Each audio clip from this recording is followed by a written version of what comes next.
నమస్కారం. యువభారత్ టీవీ వీక్షకులకు స్వాగతం. నేను మీ భానుప్రకాష్. ముత్తుకూరు మండలం పైనాపురం చినసంఘం గిరిజన కాలనీలో దారుణ పరిస్థితులు అని వ్యక్తపరచిన సర్వేపల్లి శాసనసభ్యులు సోమిరెడ్డి చంద్రమోహన్ రెడ్డి. ముత్తుకూరు మండలం పైనాపురం చినసంఘం గిరిజన కాలనీలో దారుణ పరిస్థితులు అని వ్యక్తపరచిన సర్వేపల్లి శాసనసభ్యులు సోమిరెడ్డి చంద్రమోహన్ రెడ్డి అన్ని శాఖల అధికారులతో కలిసి కాలనీని సందర్శించడంతో పాటు స్థానికుల సమస్యలపై ఆరా తీసి వారితో చర్చలో పాల్గొన్నారు. కాసేపు చిన్నారులతో ముచ్చటించారు. అనంతరం మీడియాతో మాట్లాడుతూ చినసంఘం గిరిజన కాలనీలో 100లోపు కుటుంబాలు ఉంటే అందులో 46 మందికి ఆధార్ కార్డులు లేకపోవడం, 16 మందికి అర్హత ఉన్నా పింఛన్ ఇవ్వకపోవడం, 41 కుటుంబాలకు ఇల్లు లేకపోవడం, 29 మందికి ఇళ్ల స్థలాలు లేకపోవడం, 22 మందికి చెందిన ఇల్లు శిథిలావస్థలో ఉండటంపై ఆవేదన వ్యక్తం చేశారు.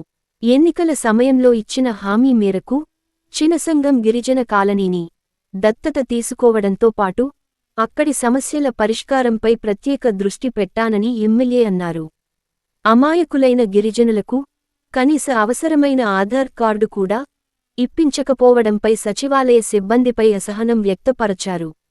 ఎమ్మెల్యేలకు మంత్రులుగా పనిచేసిన వారికి గిరిజనుల బాధలు పట్టకపోవడం దురదృష్టకరమని, గత పాలకులు తమ వాళ్ల ఆస్తులు పెంచుకోవడానికి ప్రాధాన్యమిచ్చారు తప్ప ప్రజా సమస్యల పరిష్కారంపై దృష్టి పెట్టలేదని ఆగ్రహపడ్డారు.